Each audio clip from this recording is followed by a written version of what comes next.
Olá, pessoal, seja bem-vindo ao Vida em Equilíbrio, esse programa que é feito para você, para trazer informações que sejam valiosas, para trazer qualidade de vida, saúde integral, bem-estar e transformação pessoal, claro. Gente, e hoje eu quero falar sobre um assunto que é muito importante para todos nós. Todo mundo com certeza já observou o quanto o sono é importante na nossa vida. Ele vai influenciar nas nossas emoções, na nossa saúde mental, no nosso foco, na nossa produtividade e também nas nossas decisões.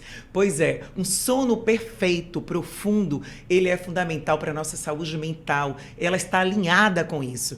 E claro, se a gente quer ter qualidade de vida, a gente precisa olhar para esse assunto com muito carinho e claro, a gente precisa de um especialista para estar ali falando pra gente o que a gente precisa fazer, porque o sono, ele sim, ele vai atrapalhar em todo o resto do nosso dia. Então, se você dormiu bem à noite, com certeza você vai ter um dia muito melhor para aproveitar mais, para ter um raciocínio, uma memória muito melhor. E, gente, quem tá aqui comigo hoje é um especialista nesse assunto. É o neuropsicólogo que trabalha exatamente no sono, com foco do sono, que é o Anderson Pereira. Anderson, bem-vindo aqui ao programa. Muito tá? obrigado. Você aqui, ó, gente, o Anderson, ele é pós-graduado também em psiquiatria e saúde mental e pós-graduado em terapia cognitivo-comportamental. Anderson, muito bom receber você aqui, porque o sono, de fato, é muito importante para a nossa vida, né? Maravilha, agradeço o convite, a recepção, a cordialidade, estou à disposição. Que maravilha. Agora, o que exatamente a neuropsicologia do sono, ela pode contribuir na nossa vida? De fato, ela consegue tratar a insônia e essa questão do sono profundo? Maravilha, excelente pergunta. Já começamos muito bem, né? Pergunta complexa, demanda reflexão. O que a gente vai entender? Para entender neuropsicologia, a gente tem que entender psicologia, em termos práticos e sintéticos, como eu sempre digo, né? Primeiro paradigma vem que o sono é um comportamento. Ao contrário do que a gente imagina, o sono como algo solto, algo que a gente vive todos os dias, né, ou todas as noites, mas não sabe muito bem, ele é um comportamento. E a psicologia é a ciência do comportamento. Então, como o sono é um comportamento, ele também é objeto de estudo da psicologia. Com certeza. A neuropsicologia, ela vai estudar as funções cerebrais, de como esse cérebro funciona. Ou seja, se tem comportamento, é porque existe uma estrutura cerebral, né, que o coordena, que o comanda. E a neuropsicologia vai entender isso, como ele funciona e como ele deixa de funcionar, disfuncionalidade para reabilitar. Então, em termos práticos, a neuropsicologia do sono é o segmento da psicologia que vai estudar o sono como comportamento, como ele funciona, como ele deixou de funcionar para fazer o programa de reabilitação neuropsicológica para o sono, que é reensinar esse cérebro a dormir novamente. Nossa, que maravilha, hein? Complexo. Eu acho que todos nós precisamos hoje, sim, né? Sim. Existe, assim, dentro do seu consultório, você percebe uma crescente busca para esse tratamento? Porque eu não sei se mudou muito o cenário, mas o que eu tenho observado, pelo menos no meu ambiente, é que mais pessoas reclamam que não tem um sono perfeito, né? Ou ela acorda, ou ela dorme tarde, com problemas de insônia. Então, assim, você acredita que isso aumentou de um tempo para cá? A modernidade, o tempo moderno, André, tem trazido isso? Cada vez mais, assim, tem aumentado o número de casos, né, a incidência e também a busca, porque a ideia as pessoas já vão buscando de tudo. Quando elas veem que nada deu muito efeito, elas vão buscando, e o sujeito é o sujeito de busca, né? A pessoa busca até que encontre e ouve falar, existe isso, como é TCCI, que é o tratamento cognitivo comportamental específico para insônia, que é o padrão ouro. Aí começa a trazer essa curiosidade e querer saber. Então, basicamente, esse é o cenário. Então, sim, respondendo diretamente, tem aumentado sim essa busca, por diversos motivos, né, que a gente pode se aprofundar, desde medicação, a justamente entender que os anos da vida estão se passando e o sono não está sendo restaurado. E isso, assim, quais são os maiores problemas hoje que são causados, né, devido a essa, vamos dizer assim, essa privação do sono, esse sono não profundo, não tão saudável? Dos mais diversos, desde, a gente pode entender, desde uma perda de produtividade, porque tem uma interferência completa em produtividade, em ação, foco, a ideia das capacidades cognitivas superiores, aí passa por memória, atenção e inteligência, entendendo que a atenção não é só ficar olhando fixo para as coisas, né? A gente, quando criança, a mãe diz, presta atenção, a gente fica olhando para as coisas. Só que a atenção é um fenômeno cognitivo que é estudado das mais diversas. Então, a gente tem atenção sustentada, atenção alternada, a atenção difusa. Então, a atenção são os fenômenos chamados feixes atencionais, né? O feixe atencional, os diversos tipos de atenção. Então, a atenção como memória também. Então, memória, a gente estava conversando, memória prospectiva, memória semântica, memória de curto prazo, memória dos mais diversos tipos. Então, todas essas habilidades, essas faculdades cognitivas, atenção e memória, é a base, a matéria-prima para a inteligência. Entendendo que inteligência é inteligere, interligar linhas, interligar pontos, é conseguir ver coerência onde todos veem confusão. Então a inteligência não está ligada com a ideia de saber muito, mas de interligar pontos e extrair um conhecimento único ali, sintético. Agora, para eu ter essa inteligência, eu tenho que ter armazenado informação, então é a memória. Agora, para armazenar a informação, eu tenho que estar atento, que é o foco, né? Uhum. Então, às vezes as pessoas acham que ela tem problema de memória, mas na verdade ela tem problema de atenção. Entendi. Déficit atencional e entra em TDAH de diversas formas. Exatamente. Então, respondendo diretamente a sua pergunta, desde perda de capacidade, então imagina uma pessoa que ela está com déficit de atenção e baixa memória e baixa inteligência, digamos que assim, a funcionalidade dela social já está toda comprometida. Verdade. E isso vai interferir em acidentes de trânsito, isso vai interferir na ideia de é muito comum a pessoa dizer, estou com memória péssima, esquecer compromissos. E o sono, a gente vai vincular a parte fisiológica já vinculada à imunidade, Sim. a regulação hormonal, reconstrução de tecido. E aí tecido que a gente está falando é ósseo, muscular, dos mais diversos. Aí, como eu sempre digo, não existe saúde sem saúde do sono. O sono, aí concluindo... E ele está de mãos dadas, né? Porque a saúde mental, a saúde do corpo precisa do sono. Não existe saúde... A gente for pensar um verão, né? Não existe um verão sem sol. Sim. Então, não existe saúde sem sono. Então, a ideia é que a gente vai pensar que o quarto elemento, né? O sono como um quarto elemento. A gente tem a água, que a gente precisa, é um nutriente, digamos que assim, a gente vai hidratar-nos, né? O ar, que a gente fica pouco tempo, a comida sólida, e a gente vai entender o alimento sólido, o sono como outro alimento, a tal ponto que a privação de sono é utilizada como um instrumento de tortura. Tão importante ele é e tão agressivo ele passa a ser quando ele é tirado da gente. Olha só que interessante, né? E de fato, né? A gente precisa se alimentar, como eu falei, até pouco tem estudo de nutrição, também trabalhar o corpo, mas também cuidar da saúde do sono, Sim. que aí realmente, vamos dizer assim, a gente completa a qualidade de vida que a gente precisa, além, claro, de hidratação, né? Que também é muito importante.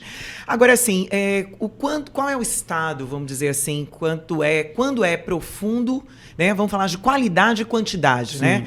Quanto tempo tem que ser ideal para um sono, para a gente considerar um sono saudável? Sim.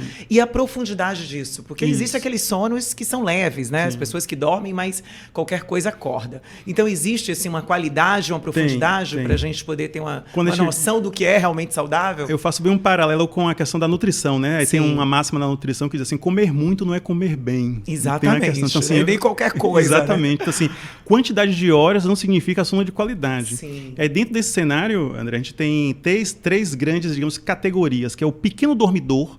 Então, pessoas que têm ciclo ali de 3 horas e meia, 4 horas, e para ela já é suficiente o pequeno dormidor. O mesodormidor, ou seja, um dormidor médio, que faz ciclo ali de 5 horas e meia, 6 horas e meia. O grande dormidor, que faz ciclo de 8, 9 horas, 10 horas até. Então, quando a gente vai tirar uma média ali, convencionou-se a chamar 8 horas. Então, criou-se o mito das 8 horas. Então, o que é que a gente conclui com isso? Que não necessariamente pela pessoa não estar dormindo às 8 horas, ela esteja dormindo de forma ruim, ou seja, uma qualidade ruim. E nem por ela estar dormindo 4 horas é ruim. O critério é, o sono que eu tenho, ele é revigorante, ele restaura as minhas forças, ele me deixa, como eu costumo dizer, né, vivaz, atento, com foco, com atenção, acordo com bom humor. Eu acordo bem no outro dia. Esse é o crivo. Sim. Então, assim, é muito aquela ideia, se a gente chegar assim, a quantidade de alimento que eu vou comer no dia, umas pessoas vão ter uma ingesta de alimentar maior, outra um pouco menor, é bem pessoal isso, né? Tem pessoas que comem mais, pessoas que comem um pouco menos. Com o sono não é diferente. Então o critério é, estou me alimentando bem, ou seja, esse sono está sendo o quarto alimento, sendo revigorante, porque a gente quebra a dinâmica chamada ortossonia, que é essa busca incessante e obsessiva de que eu tenho que dormir 8 horas, se eu dormir 7 horas e 59 minutos... Eu vou dizer que estava também nessa mesmo foco, eu achava que era isso. Não, porque isso aí... Então é individual, cada um tem o seu tempo. Tem o nosso próprio tempo, como é o apetite, como é a ingestão de água, como é diversas coisas. De fato, eu me lembro que há muitos anos atrás, em épocas de cursinho, início de estudo, assim, eu tinha um professor que ele dormia super pouco, ele era muito inteligente, estudava muito, e ele falava que ele dormia 4, 5 horas apenas. É um pequeno dormidor. Né? E ainda, claro, ele tinha uma marca, né, profunda nos olhos, assim, que eu acho que talvez seja uma característica de quem dorme pouco, mas ele é muito ativo, né? E ele se dizia que era o suficiente. Então, é possível isso. É o que temos. Da mesma forma que temos variações sanguíneas, né? O positivo, claro. A, B, a gente tem diversos tipos de como esse cérebro E tem algum perfil, assim, que classifique o porquê as pessoas são assim, diferentes? Predisposição genética, aquela ideia, o que faz com uma pessoa ser um pouco mais alta e outra ser um pouco mais baixa, né? Se a gente for pegar esse fêmea um pouco maior, tal, essa coisa, ou seja, é uma predisposição genética. Até porque, André, a insônia ela tem uma predisposição genética, então existem genes que predispõem, e o fato da pessoa ter uma predisposição genética não necessariamente significa que vai desenvolver a patologia. Sim, com certeza. E lembrando que a insônia não é só um sintoma, mas também uma patologia independente com seu CID próprio, que é o G47. Então, se você botar aí G47, vai dar lá o transtorno do sono. Tem a sua classificação própria, que é a Classificação Internacional dos Transtornos do Sono, que já categoriza aí 6 grandes grupos, que se desdobram em mais de 60, 70, 80 tipos de insônia. Então, existe uma predisposição genética, que é o primeiro P, que é o modelo científico, o primeiro P, que é uma predisposição genética, só que não é suficiente para a pessoa desenvolver a insônia. Ela tem que ter um outro P, que é o fator precipitador, que é de ordem social, econômica, contingencial. Por exemplo, o ucraniano estava vivendo a vida dele muito bem, e de repente explodiu a guerra, está lá caindo bomba, guerra, como é que ele vai dormir? Aí é difícil. Então ele ativou uma predisposição genética que jamais ativaria se a condição social não tivesse esse segundo P, que é o fator precipitante. Então o primeiro P é uma predisposição, o segundo P é esse fator precipitador, isso gera insônia. Agora não é isso que mantém a insônia. O que mantém a insônia é um terceiro P, que são os fatores perpetuantes. E esses são comportamentais, dentro das condutas autolesivas. Que é a continuação de um mau hábito, ou alguma coisa assim. Na tentativa de resolver um problema, a gente tem um suposto saber, né, de como resolver aquele problema, e a gente adota um comportamento, aí seja a melatonina, seja o chá. Então, assim, as buscas pelos remédios, né? As condutas autolesivas é o que vai fazer pegar um quadro agudo e cronificá-lo, né? E esse é que vai manter a insônia. Uma vez passada até a genética, a gente não muda, né? Mas quando a gente muda ali a questão social, o comportamento está instalado. Existe um circuito neural que é respondente a esse comportamento. Então, a insônia mantida, se ela é gerada dos 2 primeiros P's, né? Uma predisposição e um fator predisponente, ela é mantida pelos fatores ali que perpetuam. Então, a neuropsicologia vai atuar no comportamento para regular, porque o cérebro está captando tudo, pensamento é informação, temperatura do ambiente é informação, o que eu estou comendo é informação, gasto calórico é informação. E o cérebro, a gente querendo ou não, ele que controla todo o nosso corpo. Eu costumo dizer que a gente tem transplante cardíaco, renal, mas não temos transplante de cérebro, né? É bem isso. Nossa, e as pessoas que têm essa dificuldade de desligar a mente, né? Vamos dizer assim, pessoas que são muito mentais. Sim. O que elas podem fazer, então? Porque são pessoas que são mentais demais e... É uma característica, né? Digamos assim, uma característica de personalidade. É entender que não é sábio lutar todas as batalhas num só dia, né? A gente vai fazer um pouco oriental agora. Essa então, é ótima, o oriental traz muito isso. Aquela ideia de que a batalha de amanhã vai ter que ser vencida e lutada com igual força. Então, até nas guerras, de fato, guerras mesmo, tem um momento de pausa que há um revezamento ali das tropas. Então, eu preciso estar bem, né? Poder desligar um pouco, entre aspas, se desligar, para poder lutar, continuar a luta de amanhã. Então, assim, o oriental diz muito isso, não muito sábio resolver todos os problemas num só dia. Isso é verdade. Então, uma sabedoria, né?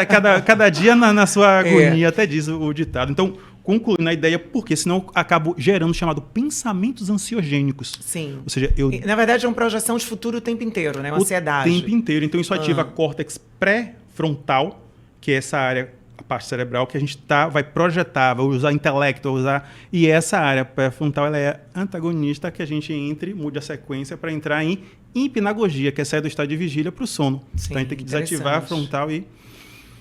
Tanto que se utiliza muito o mindfulness.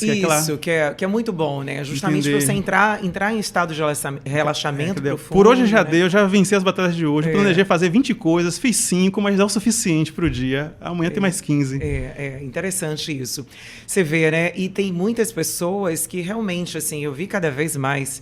Vejo até pelo meu próprio meio pessoas falarem dessa dificuldade do sono. Então é uma coisa que eu achava que era pouca, mas não, está afetando hoje a maioria das pessoas. Isso é uma questão também de um quadro mais ansioso, vamos dizer assim, da sociedade, uma questão as pessoas estarem muito mais colhendo muita informação, com muito mais velocidade. Isso também faz com que essa ansiedade também atrapalhe o sono. A gente tem um autor, como eu estava comentando, o Biochohana, que ele traz a sociedade do cansaço. Vivemos perigosamente cansados e desatentos, querendo fazer tudo ao mesmo tempo e acabamos não fazendo nada. Nada, né? E nada tão bom, né? Nada tão perfeito. Aí tem um clássico na psicologia que diz assim, poderíamos ser muito melhores se nós não quiséssemos ser tão bons. Olha, interessante. Então, as pessoas dizem, Anderson, mas a vida é uma luta. Eu digo, ok, então vamos falar de luta. Se é para falar de luta, vamos falar de luta. Vamos falar de qual luta que você quer? MMA, boxe. Aí, é luta, literalmente luta, né? Sim. Mas eles lutam todos os rounds sem parar?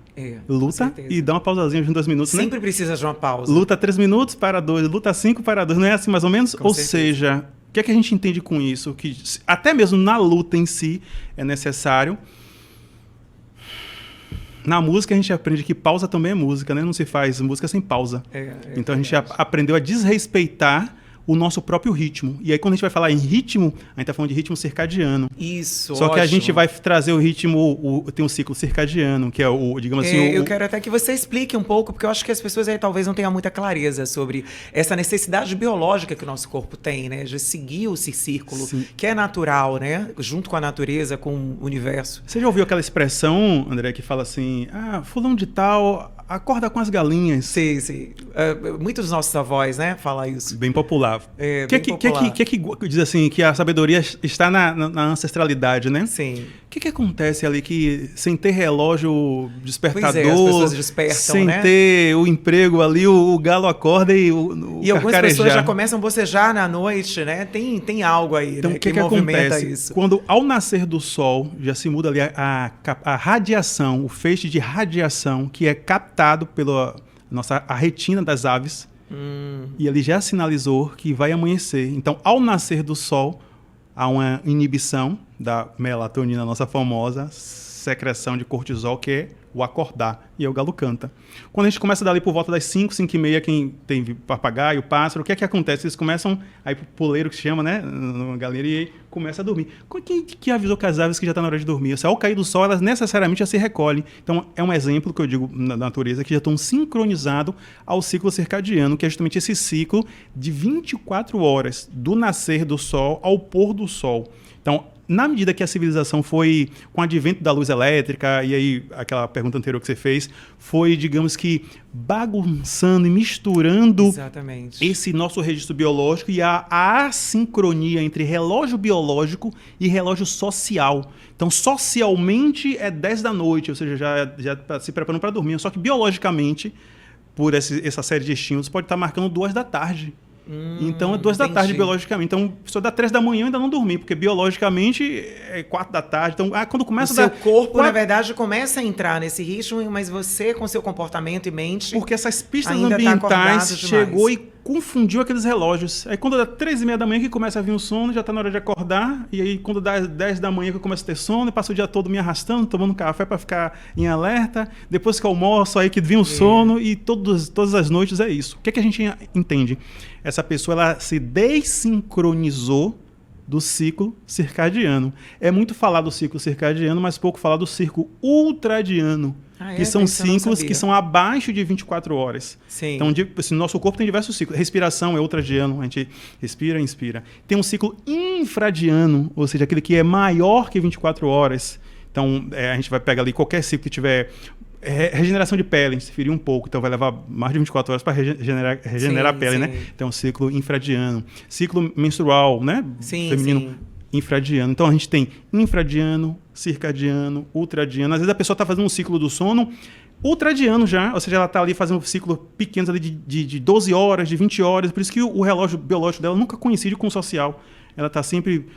Tem sono 11 da manhã, daqui a pouco fica ativa meio-dia, daqui a pouco volta o sono 2 da tarde, 3. Aí ela está completamente desregulada. Desregulada, aquela sistema. Eu chamo que é a bússola desmagnetizada, né? Aquela bússola não sabe onde é o polo. E isso, de fato, afeta muito o nosso corpo, a nossa produtividade, né? Porque quando a gente não tem um sono, de fato, correto, eu percebo, assim, que, na verdade, existe um horário, né? Para poder marcar esse círculo circadiano, que é esse ciclo, que é a questão do... Eu ouvi falar, não sei se é isso mesmo. Tipo, 10 horas, horário ideal para a gente estar na cama. Que o nosso corpo já começa a produzir o hormônio, né? Ao cair do pôr do sol, a gente já começa a mudar de ciclagem. Sim. Por diversos motivos.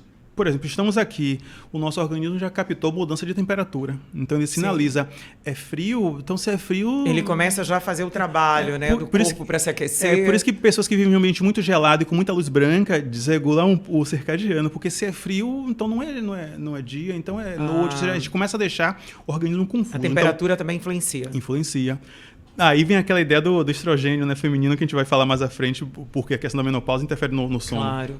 Então, concluindo de que tudo que foge ali do nascer do sol, que é queda de melatonina e aumento de cortisol, que é o despertar, disposição para ação. Sim, exatamente. E aí, 5h30 às 18 horas já é o recolher, ou seja, o corpo também já está um pouco mais gasto, a pessoa vai desacelerando. Então, do nascer do sol ao pôr do sol. Então, a partir dali já começa a secretar a nossa famosa melatonina endógena, ou seja, produzida pelo nosso próprio organismo, que é a nossa glândula pineal, que fica no nosso cérebro. Por isso que a melatonina ela é um neurohormônio produzida endogenamente. Todo o uso exógeno, que a gente chama, né, em cápsula manipulada, ela vai inibir a produção natural. Então, inclusive, eu quero até te fazer essa pergunta, porque eu vejo assim uma crescente de pessoas usando melatonina e até indicando também, né? Hoje você vê que é uma suplementação, né? Você compra com muita facilidade. Inclusive, uma outra pessoa, não vou falar nome, uma consulta que não tem nada a ver sobre isso. Ela falou para eu tomar a melatonina, né? Então, hoje, conversando, você trouxe esse assunto que é interessante. Então, de fato, a melatonina ela deve ser tomada, André, porque muitas pessoas confundem, acham que vai dar sono. Na verdade, ela não tem nada a ver com isso, né? As pessoas acham muitas coisas de diversas coisas, hoje as né? informações estão assim, todo mundo se automedicando. Cientificamente, o que é que a gente tem? Por que eu falo cientificamente? Porque a gente tira daquele crivo de opinião. Sim, com então, certeza. Eu sempre trazer busco a ciência é importante. O consenso. A melatonina só é prescrita especificamente para 2 casos, especificamente. Possa ser que amanhã surja uma nova pesquisa, e mude tudo, né? Tudo pode mudar, não tinha um bordão assim do jornalismo, tudo pode mudar. Que é 2 casos atualmente, que é transtorno do sono REM, que é uma coisa neurológica, que não é insônia, é uma coisa específica, né, que tem ali a salvaguarda do neurologista que está acompanhando, é uma síndrome muito específica. É um caso. E jet lag social, que é, por exemplo, quando você vai fazer uma viagem, aí você vai lá para França, aí 7 horas de diferença, 6 horas, ou seja, até ajustar horário, aquele fuso horário ali. A pessoa não sei se eu almoço, não sei se eu tomo um café, eu durmo, eu acordo, então, ou seja, então para ajuste de jet lag social. Então a gente vai ali, é um mecanismo que ela vai utilizando ali para que o organismo comece a se sintonizar. Tirando esses 2 casos, não existe nenhuma justificativa científica para a prescrição. Embora eu já saiba, né, as pessoas chegam até a mim com prescrições dos mais diversos profissionais de saúde que prescrevem melatonina. É uma prática anticientífica. A melatonina ela é um neurohormônio. Então toda vez que eu tomo um hormônio que eu não tenho deficiência, eu estou inibindo a produção endógena. Eu estou fazendo o uso exógeno e inibindo a produção exógena. Nossa, então, a pessoa que não teria problema, deficiência, ela corre o risco de desenvolver. Concluindo que ela está vinculada também a antioxidante. Ela começa a produzir menos, é isso? Melatonina naturalmente? Toda vez que o organismo, na corrente sanguínea, vai perceber que existe um excesso daquilo, ele vai inibir. Exatamente. Então a produção não existe, vai então, diminuindo. A pessoa que não tinha deficiência de melatonina corre o risco de ter. E a função da melatonina não é só a questão de sono, ela também é um antioxidante. O que é que significa? Ela trabalha ali a questão de células defeituosas, tem vínculo com prevenção de câncer, né? Que células que são que tem defeito, né? Sim, o lisossomo ali, que a organela na parte celular vai retirando. Então, o que é que eu sempre digo? Pegou essa moda, né, de suplemento alimentar. A melatonina não é suplemento e não é nem alimentar, é um neurohormônio. Interessante, viu, gente? Você que está em casa, tem melatonina aí, esquece, eu tenho, esquece, eu não já uso mais. Já vi diversos profissionais de saúde em tudo dizendo que é interessante, ela vem de uma forma bem fácil, acessível, aqui embaixo, né, sublingual, tem algumas. É bem interessante você trazer isso, doutor, porque existe hoje, realmente, as pessoas buscando tomar remedicamento para dormir, existem os tarja preta, os tarjas vermelhas, e aí, de fato, o que esses remédios vão fazer, né? Principalmente quem toma, claro que existe até já conversei no outro dia com um psicólogo sobre isso, existem casos que precisam, né, de um tempo de tratamento, né, que aí, de fato, depende de cada necessidade. Mas depois disso, né, já falei até com a psicanalista aqui, mas depois que ela passa isso, fora as outras pessoas, vamos dizer assim, comuns, quanto mais se usa esses medicamentos para dormir, que são realmente que levam a essa questão, ele pode se tornar vício. A pessoa fica dependente desses medicamentos. Quais as causas que pode trazer, as consequências, na verdade? O que a gente tem, Andréia, existe transtornos psiquiátricos que, de fato, é necessário fazer uma intervenção medicamentosa, psicotrópicos, né? Existem casos. Então, existem casos, mas não é sempre. Sim. Então, o que acontece é que o medicamento ele é para tratar especificamente algum tipo de psicopatologia que se tem. O consenso internacional, aí de novo eu evoco a questão do consenso internacional, já consagrou. A primeira linha de tratamento para insônia não deve ser medicamentosa. A primeira linha de tratamento para insônia deve ser comportamental, Sim. por meio da terapia cognitivo-comportamental específica para insônia. Esse é o consenso internacional. Então, se o consenso internacional já trouxe isso, por que eu, profissional da saúde, tenho minha prática pautada pelo dissenso?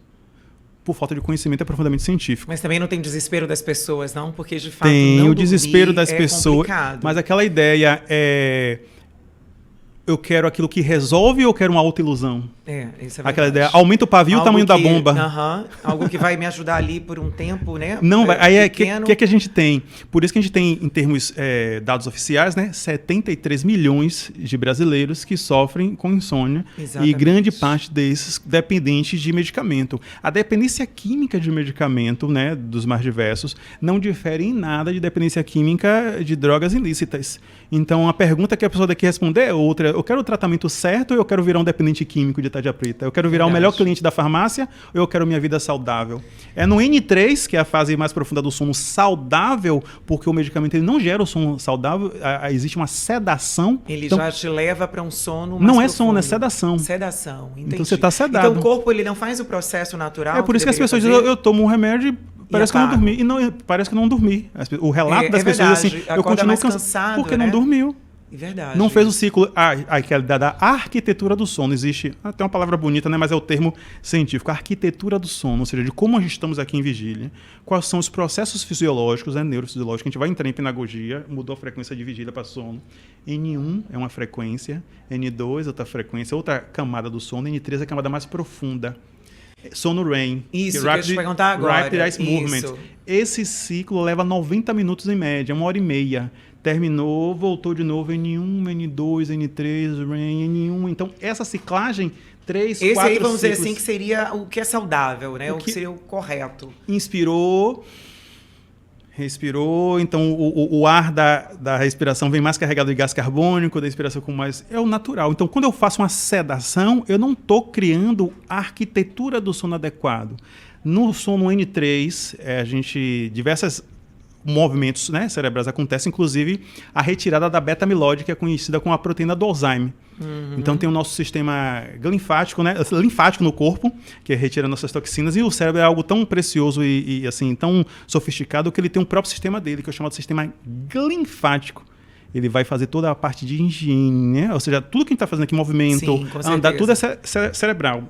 Concluindo. Então é no sono que acontece essa higiene. Essa higiene. Né? Então a pessoa que não atinge o sono profundo do N3, ela está acumulando beta-amiloide, ou seja, está aumentando a sua propensão a desenvolver uma doença de Alzheimer. Nossa, e recentemente, há 15 dias atrás, peguei um estudo que fazia uma projeção, né, que nos próximos 10 anos, a ideia é que aumente 250% a incidência de Alzheimer em termos de Brasil. Nossa, que interessante. Agora, realmente, a gente ouve mais casos, né, de Alzheimer. Aí a pergunta é, eu quero o tratamento certo ou eu quero Alzheimer? Com certeza. Isso é muito importante trazer isso, essa fala, porque não adianta, porque realmente é muito mais fácil você buscar um medicamento, resolver o momento atual, né, e você dormir, mas de fato não vai curar. Auto-enganar. Vai ser um auto-engano, sem dúvida. E aí vai trazer consequências muito piores depois, né? O atalho é o caminho mais longo. E o pior, né? Agora, essas pessoas que fizeram essa, vamos dizer assim, essa escolha errada de estar usando medicamento e elas já estão, de certa forma, num vício. Sim. Existe como elas voltarem ainda para a parte saudável do sono, sim, elas recorrerem a isso? Sim. Aí entra a reabilitação neuropsicológica. Aí vai ter que ser um trabalho comportamental, mental também. Aí o que acontece? Dependendo de como está esse grau de dependência, a gente precisa de uma intervenção do psiquiatra para fazer essa parte desse... Porque eu vejo muito o que acontece. Chega até a mim, André, a pessoa fez uma receita em 1900 e bolinha, como diz no popular, né? E essa receita é o tempo todo renovada. E eu digo, mas qual é o psicodiagnóstico? Eu conheço dois casos assim. Eu digo, mas qual é o psicodiagnóstico que você fez que justifica esse medicamento? Porque lá na década de 90, assim, mas a gente está em 2025. Esse psicodiagnóstico não foi refeito há 6 meses atrás. Não foi... Então, assim, a pessoa, na verdade, aquela até justificava aquele medicamento naquele momento, por algum momento que a pessoa passou, mas ele foi mantido já não mais pelaquela psicopatologia, digamos que assim, por algum motivo passou, uma depressão momentânea, mas já entrou na dependência. Então, na dependência química, a gente vai fazer a intervenção em nível de dependência química, tanto psiquiátrica quanto psiquiatra, quanto a parte de reabilitação neuropsicológica. E depende de como está o grau, vai se trocando a medicação. Aí, em alguns momentos, é necessária a intervenção do psiquiatra, que vai fazer o manejo aí dos fármacos. Vem como se tivesse diminuir a dosagem, isso, vai fazer aquele manejo. Às vezes a pessoa não está em acompanhamento. O que acontece muito, André, é a pessoa ter a dependência química, ninguém prescreveu, não teve nenhum médico que prescreveu. Ela toma própria de outra pessoa. E aí gerou. Então, aí retorna, né? Faça uma consulta e diga que descreva a situação e é o chamado desmame, né? No jargão científico. Vamos fazer esse desmame aí. Então, sou dependente de tal medicamento. Aí tem profissionais que são mais aderentes, outros são mais relutantes, mas a ideia é de que ninguém nasceu dependendo de medicamento. Então, se não existe ali um transtorno psiquiátrico, um psicodiagnóstico que justifique, não tem por que existir aquele medicamento. É aquilo que eu converso sempre. Você tem quadro de diabetes? Não. Então não tem por que estar se aplicando insulina. Você tem hipertenso? Não. Então por que está tomando esse medicamento de hipertensão? Então a mesma coisa com os psicotrópicos, né, com os medicamentos que se tem. Então, ao contrário de dormir, é sedação. Verdade. Agora, como é que o sono ele acaba afetando a nossa memória? Vamos falar assim da parte cognitiva, né? Como é que ele vai afetar essa memória, esse foco, né? Que a gente falou muito de falta de foco. E também, eu acho que até em relação à produtividade, né? Sim, a pessoa está mais ativa, assim. Como é que acontece isso no cérebro? Você consegue dar um exemplo para a gente? O que é que a gente tem? Toda vez que a gente está aqui, estamos aqui, então eu tenho que estar atento ao que a gente está pensando, concatenar o pensamento, elaborar uma fala que seja coerente, que tenha coerência, consistência e clareza. Tudo isso exige um esforço cognitivo. Então, mas a gente está aqui, mas a gente está atento às laterais também, ou seja, nossa atenção também é focada, mas é difusa, e ela é sustentada. Você não pode estar me perguntando você perguntou o que mesmo, André? E eu estou respondendo você. Ou seja, tudo isso exige uma alta carga de atenção. E isso é estressante para a parte cerebral. Da mesma forma que nós vamos fazer um exercício físico, não tem aquele cansaço muscular. Você estressa o músculo, né? Para poder... Isso, o ácido lático, a gente sente no outro dia que está com esforço muscular, né? Existe o esforço cognitivo. Esse esforço cognitivo, ele vai ser reposto, ou seja, vai ser reconfigurado, como eu sempre digo, o estado acordado, ele gasta tecido, então ele é catabólico, ele cansa tecido, ele gasta tecido, ele destrói tecido, e o sono ele é anabólico, ele rejuvenesce tecido, ele reconstrói tecido, daí deriva o anabolizante, né? Então, quando a gente vai dormir, todas aquelas memórias, aquelas lembranças, o fazer, é que as memórias vão sendo consolidadas. Tudo que a gente está aqui, a gente está mapeando, ou seja, enfileirando, né? E vai ser processado. Então, assim, se a gente não entra no sono profundo, essas memórias não são fixadas. Entendi. E a pessoa tem um problema de memória, na verdade é um problema de sono. A memória é fixada no sono. Por isso que é a maior perda de tempo. Diz assim, vou ficar até mais tarde estudando, eu vou virar a noite estudando. Quanto mais informação, na verdade, não adianta. Tem um tempo, né, que o cérebro precisa de informação. Né? Então, não há consolidação da memória de longo prazo. É necessário que ele mude de frequência para tirar aquelas informações de uma área cerebral para uma outra área cerebral. Por exemplo, aqui está o prédio aqui, né? Para fixação de um, como é que se diz?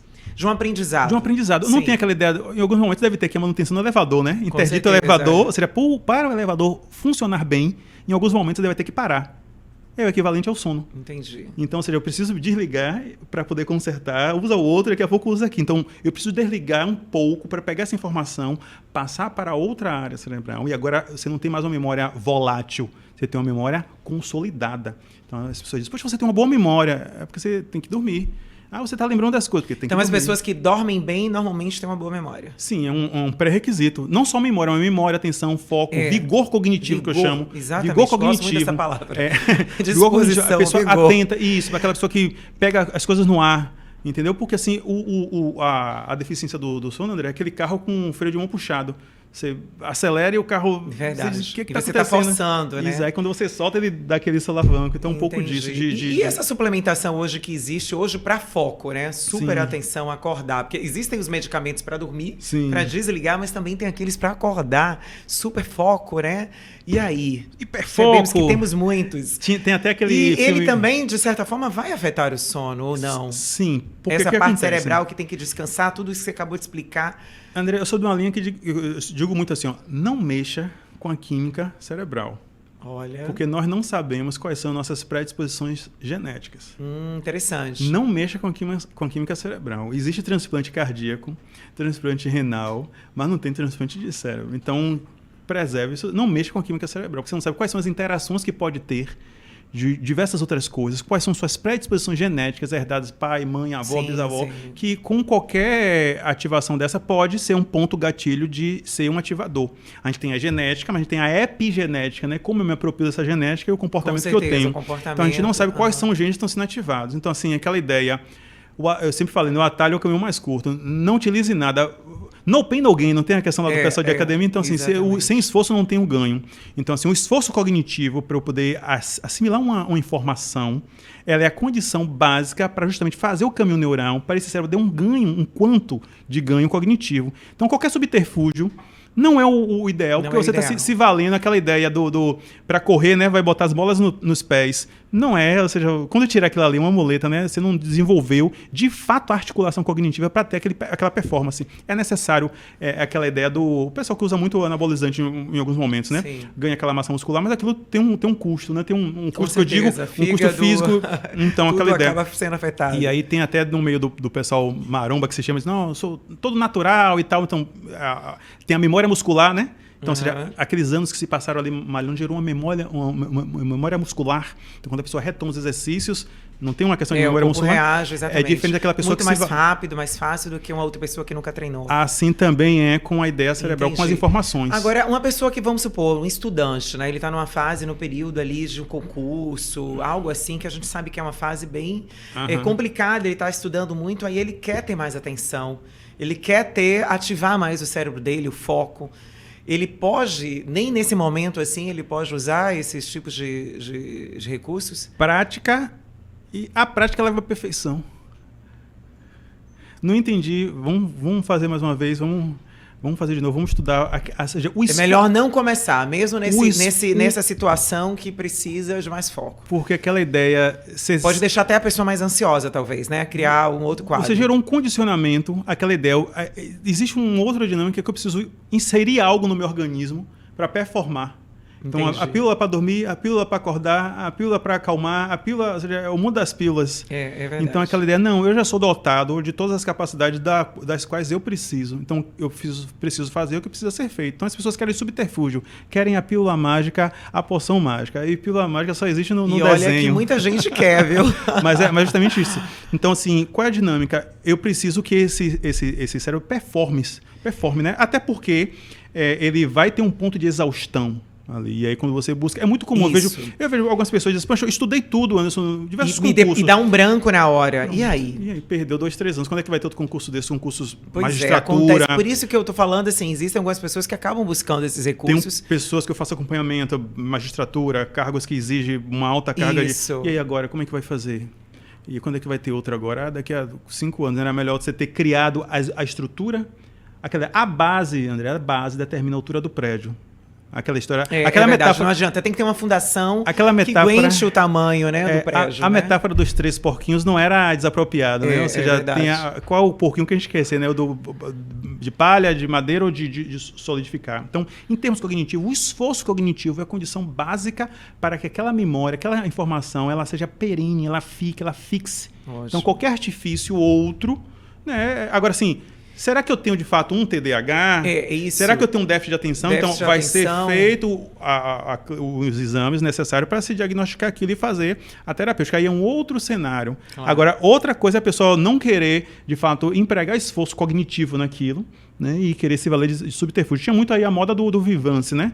Pois é, isso mesmo que eu tô falando. Aquele filme Sem Limites, né? Sem Limites, um filme assim, né, que a pessoa tomava e ficava entendendo a tudo. Mente já ficava ativa. E o próprio filme traz, né, o que aconteceu com ele, quem não assistiu não vou dizer o que aconteceu. Eu lembro que muito tempo atrás, ainda quando eu estava na época de faculdade, enfim, tenho 18 anos de formado, né, se falava muito, era o tal do Prozac. Aí tinha até um filme, Geração Prozac. Então, o que é que eu sempre digo? Sempre as modas, né? E é a moda, mas é o trágico, sempre está se renovando. Era o Prozac, agora depois o Zolpidem, agora é o Vivance, depois é a Ritalina, aí depois de um tempo era os meninos um pouco mais agitados, era a Ritalina, e agora é a melatonina, o Monjaro para emagrecer. Essa é uma moda sempre, né? Aí recursos de remédio, medicamentos. Passa-se os tempos e se renova-se as modas, e nada disso é condição sine qua non para a saúde. A saúde é uma coisa muito simples. Meu organismo ele é capaz de se restabelecer, atingir a chamada homeostase, o meu equilíbrio natural. Qualquer coisa que eu trago de fora é uma coisa que eu tenho que ter atenção. De fato, se justifica isso. Se precisa, olha, né? Anderson, de fato tem aqui. Você está com uma deficiência aqui de B12, foi feito aqui seu exame. Eu tive uma época que eu estava com deficiência de B12. Minha B12 estava baixa. A B12, ela realmente atrapalha a questão da memória, né? E disposição de uma forma geral. Mas eu fiz o exame de sangue, detectou, eu fiz uma suplementação, né? Tá, pronto, recuperou. Então, havia uma justificativa clínica, científica para aquilo. Então, imagine que você vai colocar algo no seu organismo que não está tendo, você está desajustando. E a metáfora que eu faço, e aí te devolvendo, André, é como montar um quebra-cabeça. Todos nós, já, em algum momento da nossa vida, montamos um quebra-cabeça, né? As peças estão todas ali embaralhadas. Se chega outra pessoa com outro quebra-cabeça e bota a peça ali, a tendência é que a gente nunca monte aquele quebra-cabeça, porque toda hora está chegando uma peça diferente. Então, no nosso organismo, nós já temos as peças, a gente precisa, às vezes, ajustar e reconfigurar aquilo que a gente já tem. E não necessariamente ficar inserindo coisas de fora, principalmente quando não tem ali uma base para que aquilo se estabeleça. Muito bom que você falou, viu? Essa questão das peças e você trazer esse exemplo do quebra-cabeça. É bem isso mesmo. O nosso organismo ele já tem um remédio, vamos dizer assim, a farmácia natural, que ele mesmo se ajusta, né? Só dar o tempo, as pausas, buscar os recursos mais naturais possíveis. E falando de recursos naturais, eu queria saber com você o seguinte, existem também os chás, né? Os medicamentos que já não são tão, vamos dizer assim, tão impactante seria a palavra. O que você é a favor ou não de um chá ou outro recurso mais natural para poder realmente ajudar? Eu não sei se exatamente no sono, mas acalmar, deixar um relaxamento. André, assim, o chá é uma maravilha. Chá é uma coisa de uma maravilha, mas não necessariamente o chá é para dormir. Sim. O chá é maravilha, tá na classe dos fitoterápicos, é tudo ótimo, tudo maravilha. Tem dos mais diversos, alguns que têm efeitos de fato calmantes. Existem os florais também, tem né? Florais, recursos, assim. Tem os chás que tem de fato o caráter calmante, isso é uma coisa, mas outra coisa é não necessariamente para tratar insônia. É tão, digamos assim, contrassenso, como se a pessoa dissesse assim, eu tô com um problema cardíaco, eu vou tomar um chá para tratar meu problema cardíaco. Não tem nenhum vínculo. Ele não vai tratar, sem eu tô com disfunção. Mas ele pode ajudar no sentido de deixar a pessoa um pouco mais relaxada. Pode, na medida também que pode deixar a pessoa tão relaxada que ela não vai tratar aquilo que precisa ser tratado. E um transtorno que seria... Ele também pode maquiar como os remédios, os medicamentos também. É o que acontece o tempo todo. Aquilo que seria um transtorno agudo, uma insônia aguda, virá uma insônia crônica. Interessante. E é onde o tratamento é muito mais custoso e demorado. Muito mais complicado. E quando é que a pessoa, de fato, ela pode identificar que ela está começando com esse problema de insônia, de leve para uma insônia média grave? Quando é que ela tem que procurar um médico e realmente começar a cuidar? Sempre digo que ter uma perturbação do sono não é insônia. A pessoa pode ter uma perturbação do sono, uma variação. Isso faz parte do processo. Isso é normal, né? Como a gente pode pegar uma gripe e não necessariamente vai pegar uma gripe e vai estar com uma pneumonia. São coisas diferentes, né? São patologias diferentes. Então, a perturbação do sono é natural. Entretanto, se a pessoa tem uma perturbação do sono com a frequência ali entre 2 vezes na semana, que aquilo perdura por 3 meses ou mais, nessa média, já se tem ali desenhado indícios para uma insônia aguda, que é aquela primeira insônia inicial, aquela coisa que é possível intervenção imediata e resolver. É ali onde a pessoa vai entrar o chá. Entende como o chá é prejudicial nesse sentido? Ela vai se valer de subterfúgios ou outros que só vai mascarar. Em não tratando, aquilo que é agudo não é tratado vai virar crônico. Então ela vai ter uma insônia crônica muito mais, com maior prejuízo. E dependendo de como for, as condutas autolesivas dela pode entrar por uma dependência química, porque vai começar a falar...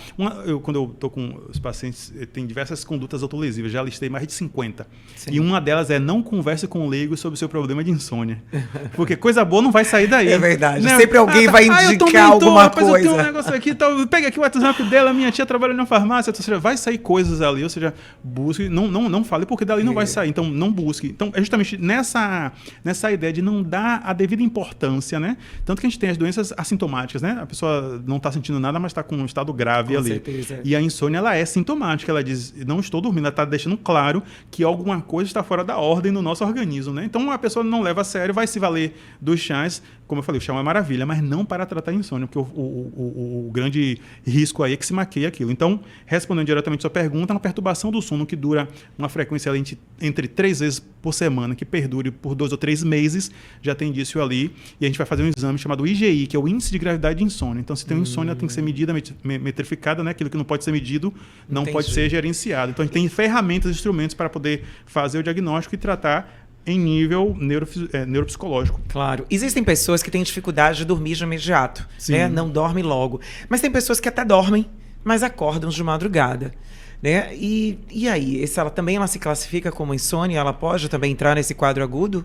Sim. Aí o que acontece? Aí vamos a ideia o consenso científico, né? A gente tem 3 tipos de insônia. No livro, né, na literatura. Eu costumo sempre dizer, o paciente do livro não é o paciente da vida real. Com certeza, é gente diferente. Então, o que a gente tem? Pessoas que têm dificuldade de iniciar o sono. Isso, né? No primeiro momento já dormir. Já é de vigília entrar no sono para entrar no N1, chamada insônia inicial. Então, existe um tipo de insônia que é a insônia inicial, caracteriza-se como dificuldade de iniciar o sono. Então, a pessoa tem dificuldade de iniciar, passa um tempo, até que ela dorme. Existe uma outra categoria que é a insônia de manutenção, que a pessoa até inicia o sono, mas ela tem dificuldade em manter o sono. Ela dorme, daqui a pouco, acorda meia-noite, pensei que já estava de manhã. Exatamente. E aí não volta. Da manhã, 3. Então, é insônia de manutenção. Sim. E tem uma outra vertente, né, que é a chamada insônia terminal. Até esse nome é meio pesado, assim, terminal, mas é porque na finalização a pessoa não tem dificuldade para dormir, não tem dificuldade para manter, mas de repente ela acorda já de manhã, 4 horas da manhã, e aí não volta mais para dormir, desperta e não consegue. Mas a pessoa desperta mesmo. Eu sei, aconteceu comigo essa semana. Eu vou fazer o que agora? Eu poderia trabalhar, agora eu poderia... Despertou, ou seja, de terminal. E aí, é ideal ela voltar a dormir, sair da cama, e de fato, o que ela tem que fazer? Só que o que acontece, não necessariamente a pessoa tem uma, tem outra. Isso é no livro. Na vida real, essas 3 modalidades de insônia acontecem misturada, acontece um momento outro, aquela ideia, né? A linha imaginária, Equador, né?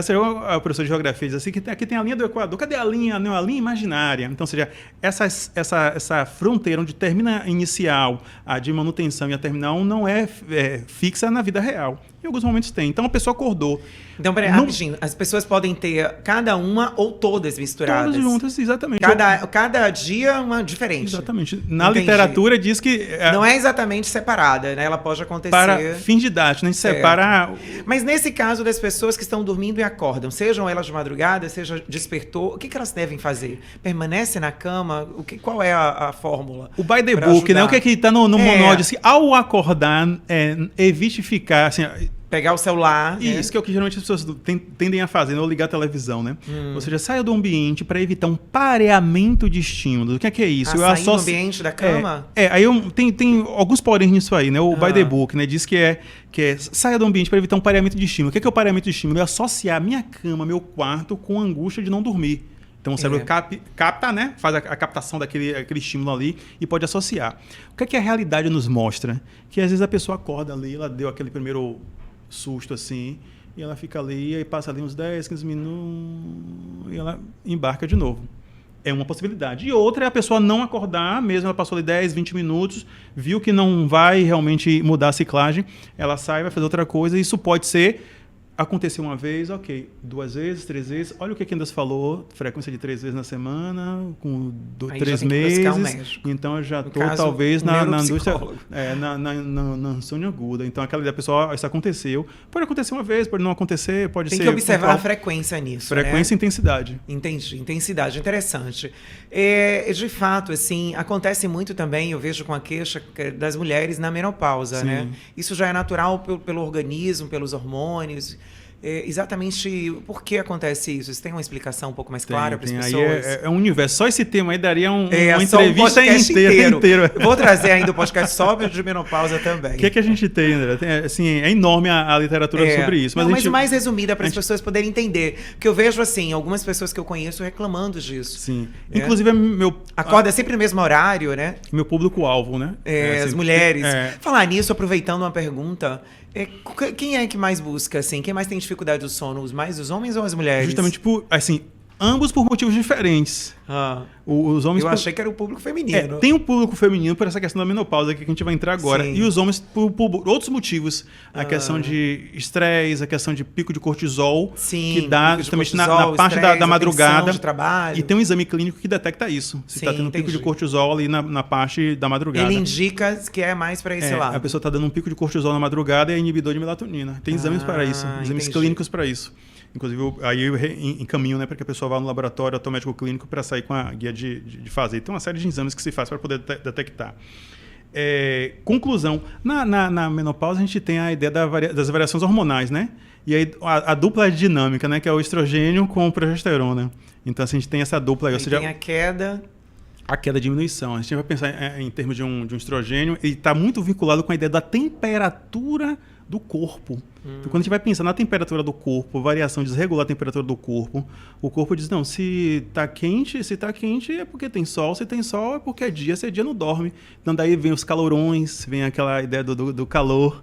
O estrogênio também está ligado com a ideia de produção de serotonina, que é um neurotransmissor que está ligado à ideia de satisfação, de bem-estar. Aí deriva a irritação, aquela questão toda que se tem, né? E não só também na questão da menopausa, né? A gente tem uma fase anterior à menopausa, que é a perimenopausa, exatamente. Começa 5 anos, 6 anos antes.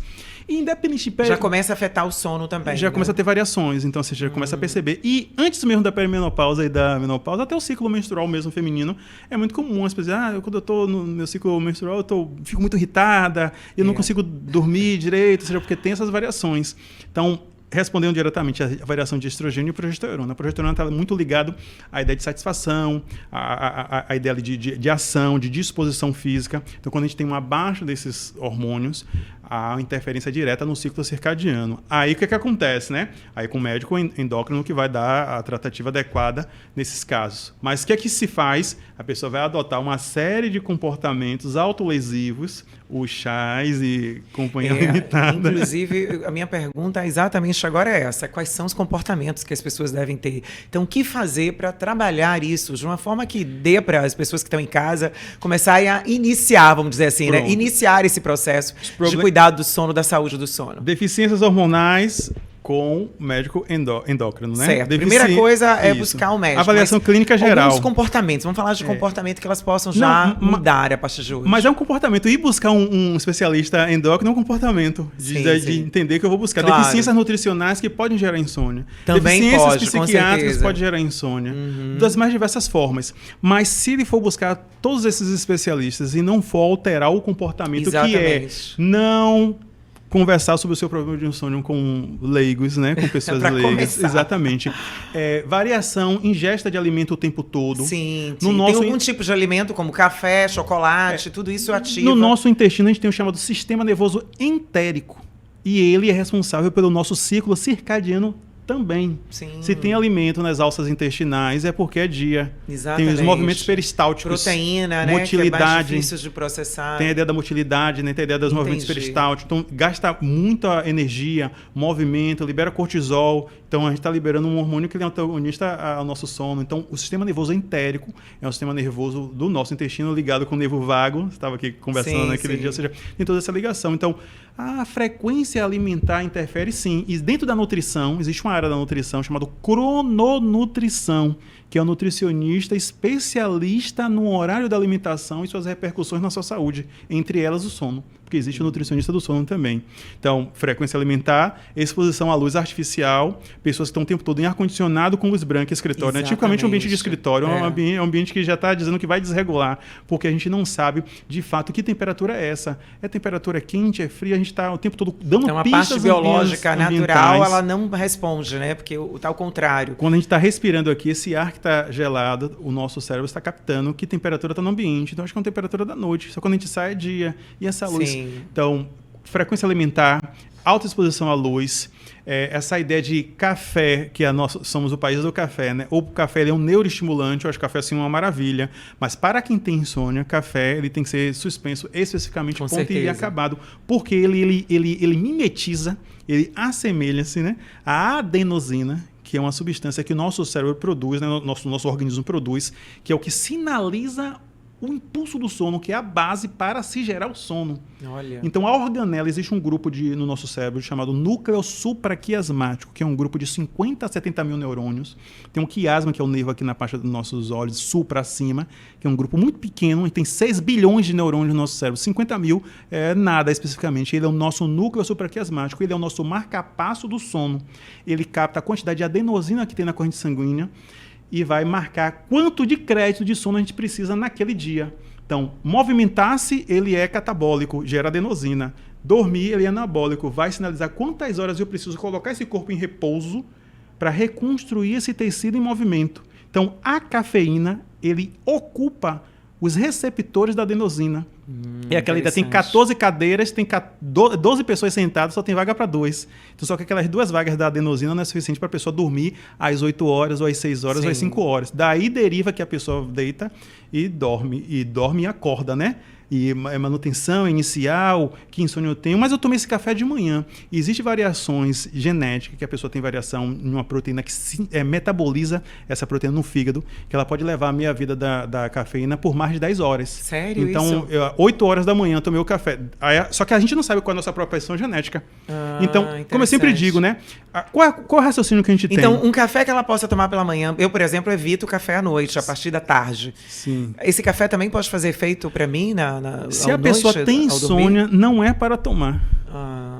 Nenhum café? Não. Até resolver... Olha, quem é fã de café... Porque aquela ideia... a pergunta do eu sou fã de café, não, viu? Eu também sou, mas aquela ideia... É a pergunta do diabético, né? Mas você tem diabético? Mas doutor, não pode nem um docinho? Um docinho? Não, mas você é diabético. Então, ou seja, porque a gente é o país do café. Então, o que acontece? Eu estava até conversando ontem, né?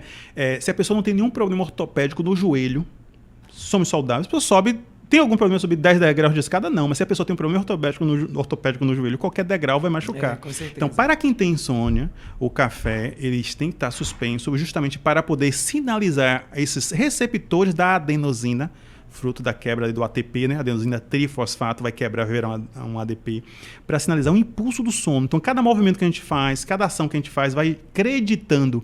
Então, por esse movimento que a Andrea fez hoje aqui, eu acho que ela tem ali umas 3 horas e meia de sono, mas ela fez outro movimento, mais meia hora. O velho taxímetro, não tinha assim o taxímetro antigamente, sim. E a gente vai contando. Então, hoje a gente tem uma população cada vez mais sedentária, cada vez mais dá 2 passos, tem que estar com carro, tem que estar tudo elevador, ou seja, a gente coloca o nosso corpo em inércia. Interessante que trouxe isso. É um movimento que ele é contrário a chamada filogenética, ou seja, a história da nossa espécie chegou até aqui com esforço físico, com força. Exatamente. Então, o nosso corpo está cada vez mais parado e deriva daí a baixa produção de adenosina e também a incidência da insônia. Mais parado e muita alimentação, que não é nem nutrição, né? Vai muito para o organismo que gera energia e a pessoa acaba não gastando, né? É o que o pessoal de nutrição diz, mais descascar e menos desembalar, né? Exatamente. Então, aí você vê a importância, gente, aí da questão também do movimentar o corpo, porque também ajuda no sono, né? Sim.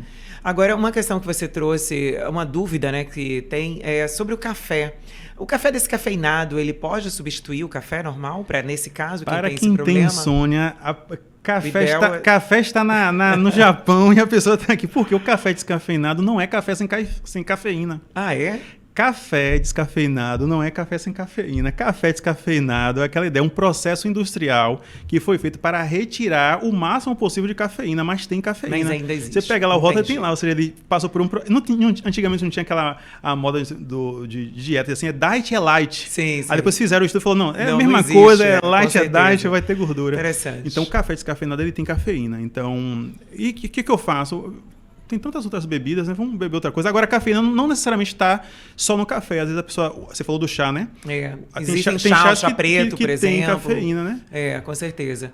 É interessante tudo isso, viu? De fato, assim, a solução, além de tudo isso, desses recursos de comportamento, tem também a questão de meditação, algum outro recurso que a pessoa possa buscar hoje. Talvez, como você falou, né? Qual horário que ela tem que parar o celular, sabe? Dá essas dicas, assim, que as pessoas já possam hoje modificar. Claro que a maioria das pessoas já sabem que celular à noite não pode ir pra cama. Isso. Não vá pra cama com o seu celular.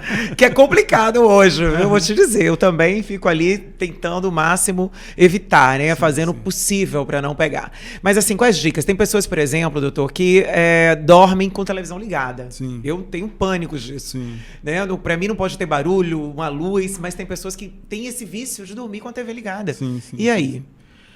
Para quem tem insônia... Só para quem tem sono? Não, vamos falar geral. Não, quem entra assim no seu dia a dia, precisa ter qualidade de sono, o que ela tem que fazer? Pronto, aquela ideia, né? Não é para dormir, então vamos tirar o chamado estímulos distratores. Isso. Não tem nada dessa televisão que vai lhe interessar para o seu sono, não vai lhe agregar em nada. Tem uma hora que ela tem que desligar? Da mesma forma que a gente... qual é a analogia que eu falo com os pacientes? Tudo que é importante na nossa vida existe um preparo prévio. Né? Se a gente vai fazer uma viagem importante, a gente faz o check-in antes, planejamento antes. Né? Tudo que chega 2 horas antes, 3 horas antes. O sono é essa viagem. Ela é tão importante que a gente tem que fazer um preparo antes. Então, tem que ter um pré-sono. O que é um pré-sono? É um período anterior que diz, olha, acabou. Agora é o meu momento. Me preparando. Isso, para viajar. No avião não desliga o celular? Então, assim, né, eu preparo o negócio. Chegue 2 horas antes, bote aqui a mala, senão não vai embarcar. Então, ou seja, o sono é tão importante que a gente vai fazer esse check-in, esse preparo, chamado pré-sono, para o organismo entender que agora eu mudei os meus pensamentos. E aí, naturalmente, ele vai... Para de pensar nos problemas. Naturalmente, ele vai entender que assim que a gente tomou essa água, vai entender que a gente aumentou a parte hídrica e vai gerar urina logo na sequência. A gente não precisa ficar pensando na urina, quero produzir urina. Então, na verdade, você está educando o seu corpo para que ele entre naquele processo para o sono, né? Essa, vamos dizer assim, como você falou, essa preparação para o sono. Então, esse comportamento vai ajudar. O sono é uma necessidade fisiológica involuntária. Tentar forçá-lo é não obtê-lo. Sim. A gente bebeu a água. Quanto mais forte eu quero dormir, mais você fica sem dormir. A gente bebeu a água. Não precisa ficar pensando, filtro sangue, a urina vai gerar naturalmente. A gente sente o cheiro das coisas, a gente desperta o apetite, a fome. Que comida cheirosa, deu um apetite. Então, a gente precisa sinalizar para o nosso cérebro, captar pistas ambientais. E uma das captações de pistas ambientais é baixa de estímulo. Então, nada mais estimulante do que celular e televisão. Exatamente. Então, agora tem pessoas que têm diversos motivos. Luz assim, também no seu ambiente do quarto. Vou botar a televisão, porque a televisão tem aquele efeito. Para dar uma sensação que tem alguém em casa, que tem alguém conversando. Não tinha aquela ideia do antigo radinho, o som do rádio, né? São elementos que a pessoa tem. Aí, o que eu digo? A gente também não vai ficar sendo, digamos, xiita do negócio. Né? Se está dormindo bem, está funcionando, ok. Então, não tem... Mas ela vai conseguir entrar nesse processo de sono profundo com o barulho da TV? Tem gente que diz assim, olha, eu tomo café, pode ter um trio elétrico do meu lado e eu durmo normal. É normal, assim, porque essa pessoa não tem problema. Eu subo 15 andares de escada e meu joelho tá bom, porque ele não tem problema ortopédico. Mas para a pessoa que tem insônia, qualquer coisa, né, ela vai interferir. Então, o que é que eu recomendo? De que dormir é importante. Isso é importante, a gente tem um preparo prévio. Então, tem um pré-sono, o sono e o pós-sono, que é uma outra coisa negligenciada. A pessoa já acorda, já vê o celular, já comeu qualquer coisa, tomou banho, já pegou o carro, já saiu, ou seja, e aí vai acordando na medida que o dia vai, que as horas vão passando. O pós-sono, a pessoa ficar atenta. Entender como que eu recuperei aqui agora, como está? Como é que está meu intestino, né? Aquela ideia, como é que está? Eu estou com sede? Beber água logo quando acorda. Isso, percebeu que quando a gente está dormindo é um jejum forçado? A gente está ali no mínimo ali 6 horas, 7 horas sem ingesta de alimento. É um jejum forçado, né? Exatamente. Uma desidratação forçada. O músculo está parado. Eu estou com alguma dor? Como é que está o meu humor? Eu estou irritado? Acordo com irritação? Acordo com mal-estar? Acordo meio tonto, meio ó. Não me pergunte coisas difíceis. Se você perguntar meu nome, eu não sei. Como é que eu me vejo? Eu vou tendo... Meu cognitivo vai recuperando ao longo do dia. Daí por isso que as pessoas utilizam muito o café logo pela manhã, né? Para dar aquele chamado up, né? Porque ele é um neuroestimulante. É se perceber. Como que está meu humor? Como que está alguma dor no corpo? Como que... Se perceber ali. Então... recuperou e aí fez o pós-sono. Agora eu vou para a batalha. É engraçado, você trouxe isso aí do mau humor, realmente tem muito a ver com sono, né? As pessoas que não dormem bem têm uma tendência a ser mais irritadiça, ter humor. O sono é um regulador do humor. É o maior regulador do humor. Com certeza. Eu sempre digo nas minhas dicas lá do meu Instagram que eu tenho, para mim, acordar é muito importante. Minha manhã, assim como dormir também, mas principalmente acordar. Que é acordar, você já está ali trabalhando um processo de positivo da sua vida, né? Então, assim, é muito bacana. Eu bebo logo água, por exemplo. Daí eu já entro num processo, às vezes, de meditação, oração.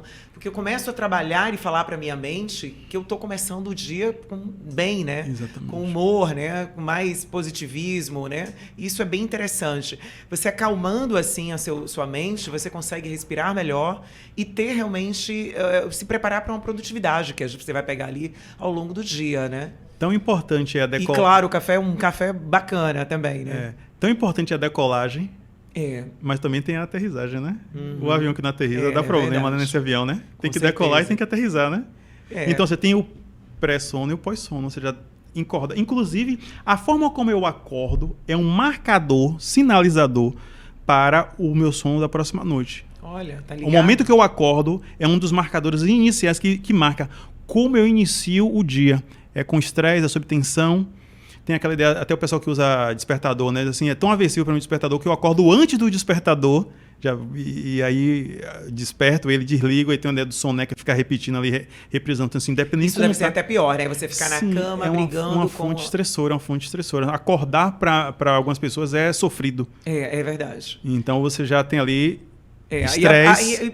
Praticamente o seu dia também, né? Vai ser com esse pesar, né? Porque você já acordou já não muito disposto, já com a briga com o despertador, com você mesmo. Quando vem as coisas da vida, depende de como está o momento da vida da pessoa, ela passa o dia todo em estresse, cortisol, inibidor, né? E aí você tem insônia também por estresse agudo. Pico de estresse agudo. E o estresse realmente faz com que a pessoa não raciocine tão bem, né? Variação de humor. Não fique variação de humor. O cortisol, ele é infracognitivo, ele é inibidor cognitivo. A pessoa perde as faculdades cognitivas quando entra em cortisol. Bacana. Ele é, digamos aí, o hormônio da queda cognitiva. Eu gosto também de usar muito recursos de música à noite, antes de dormir, tipo uma meditação também. Só que músicas de frequência que me deixa ali mais tranquila. Isso me ajuda muito, é um recurso hoje que eu uso natural. Sim. Que às vezes um chazinho de camomila, isso aí é tranquilo também. Tudo normal. Não tem problema. Agora, o que não pode, a gente não dar a tratativa adequada para a patologia adequada. Você perceber que isso está acontecendo, caso de insônia, buscar o médico. Imagina se a pessoa está com uma dor de dente, dizendo, não, estou tomando chá para... Quando eu tomo chá, alivia a dor do dente. Sim, alivia, mas esse dente pode evoluir uma cárie, evoluir para um abscesso, pode um câncer bucal, né? Ou seja, mas quando eu tomo chá, melhora a dor de dente. Mas chá não é o tratamento odontológico, né? Fazendo uma analogia, uma comparação, né? Isso. Então, entender que a insônia tem um CID específico, o G47, é uma doença específica que tem seu tratamento específico, que envolve multidisciplinar, uma só área, diversas áreas, e o comportamento é o que vai definir, porque ela pode passar para todos os especialistas. Se não alterar o comportamento, acontece o mesmo, como acontece com o pessoal da bariátrica, né? Faz a cirurgia, fica magro, fazer a redução e depois não engorda tudo. Mentalidade e comportamento, sem dúvida. E Anderson, para a gente finalizar, para você, o que é ter uma vida em equilíbrio? André, uma vida em equilíbrio é entender que nós nascemos para sermos criaturas plenas na sua magnitude, né? Ou seja, o equilíbrio, né? A homeostase. Então, a vida plena para mim é poder dormir e acordar em paz, em harmonia e produtivo. Isso que eu desejo para todos. Muito bacana. Anderson, foi muito bom esse bate-papo. Já acabou? Já acabou, infelizmente, gente. Você vai ter que voltar aqui de novo. Você vê que o sono, né, realmente é bem interessante, é muito importante esse assunto. 10 minutos que passaram rápido. 10 minutos, né? Não foi 10 minutos, não. Eu pensei que foi 10 minutos. Poxa, fala como as pessoas te encontram, né? Onde elas podem tirar dúvida, caso elas tenham alguma dúvida depois. Fala aí seu contato, seu Instagram. Olha lá para aquela câmera e fala no Instagram, andersonpereira.neuro. No Instagram. Aí chegando no Instagram já tem link para YouTube, tem o link para como falar comigo, questão de teleconsulta, ou seja, o ponto de partida é o Instagram. andersonpereira.neuro no Instagram já é o primeiro contato. Muito bom, tá? Eu fico realmente super grata pela informação. Eu acho que as pessoas que estão em casa aí com certeza vão ver e rever esse podcast, porque é importante, né? Porque, de fato, como você trouxe, às vezes a gente busca recursos rápidos e não é a solução. A gente tem que buscar realmente um tratamento. Exatamente. Tá? Então, faltou foi coisa, mais uma vez, gente. O próximo podcast é isso. Se vocês querem mais, coloca aqui. Agradeço, André, pela sua cordialidade, sua gentileza, né, de ceder o espaço, fazer esse aqui é um serviço de utilidade pública, né? Levar para a população conhecimento e gerar reflexão, né? Se a gente conseguiu mobilizar ali uma pessoa que seja assim, poxa, alguma coisa está fora da ordem, eu vou priorizar a minha saúde, e com saúde não se brinca, que eu sempre digo. Então agradeço aí sua oportunidade, sucesso a cada dia. É isso aí. Obrigada, tá? Ok. E, gente, você que está em casa, quero agradecer. Você está aqui até agora. Deixa aqui seu like se você gostou. E olha, super sério, compartilha com mais pessoas. Realmente esse podcast, ele é útil, tá? Para muita gente, porque com certeza tem alguém em casa aí que está passando por esse processo aí de não ter qualidade do sono. E você viu como é fundamental. A saúde mental, ela é alinhada com a saúde do sono. Não tem como ter saúde e ter saúde mental, saúde corporal, sem ter um sono realmente profundo, um sono com qualidade. É isso aí, gente. Eu fico por aqui. Um grande beijo e espero você no próximo episódio. O Oliva Gourmet combina sofisticação e praticidade em uma experiência gastronômica única. Com um buffet cuidadosamente elaborado, oferece uma seleção de saladas, grelhados, massas artesanais e pratos à la carte que encantam um paladar. Além de uma refeição saudável e saborosa, o Oliva Gourmet proporciona um ambiente confortável e aconchegante.